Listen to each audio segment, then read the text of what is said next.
Hey everyone, Matthew here. Welcome back to the channel. It's great to have you with me as always, and I hope you're all having an amazing Friday.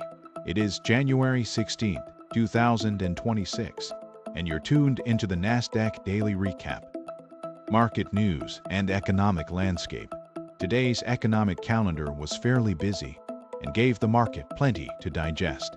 At 9:15 a.m., we were focused on industrial production and manufacturing production data. Later in the morning at 11 a.m., FOMC member Bowman delivered remarks that traders were closely monitoring for any policy-related clues. After the closing bell, there were no major tech earnings releases, which kept post-market volatility muted. Overnight session. When futures reopened at 6 p.m., we immediately saw strength across the board. As the market jumped higher, our robot identified the momentum and entered a long position early in the session. As Asian markets came online, buyers continued to step in, pushing the index higher and solidifying gains. Our long position moved firmly into profit territory. For the remainder of the overnight session, the index stayed elevated. That said, we did notice Bitcoin and silver pulling back, signaling some divergence across asset classes. Pre-market data and volatility. Throughout the early morning hours, the market maintained a strong tone.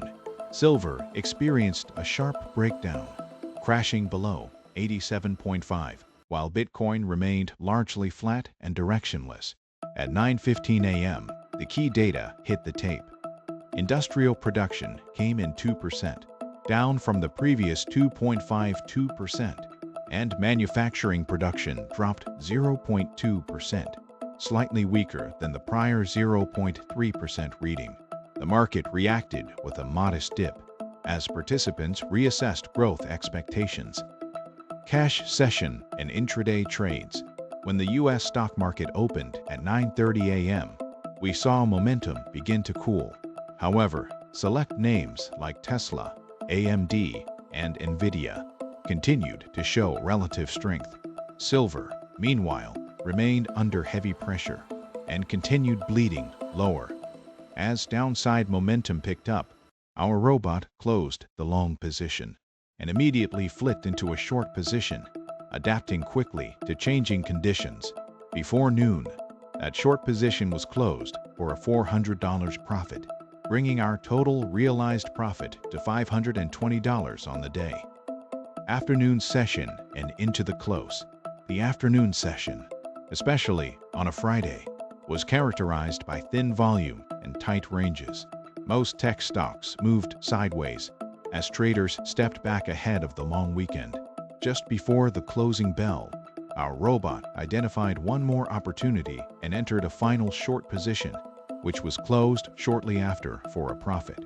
That brought our total realized profit to $544, officially wrapping up a busy Friday. Daily summary. With markets heading into a holiday weekend, many investors were already in risk-off mode. The session followed a classic Friday pattern: early movement followed by consolidation. Our robot navigated both sides of the market efficiently and finished the day with a $544 net profit. Not a bad way to head into a long weekend. Weekly summary. This was also a strong week overall, with 5 consecutive winning days. Total weekly profit reached $3,348, marking a very solid and consistent performance. Thank you for tuning in and being part of this daily journey. I'm Matthew, wishing you all an amazing evening. Enjoy the long weekend, and I'll see you next week for the next Nasdaq Daily Recap.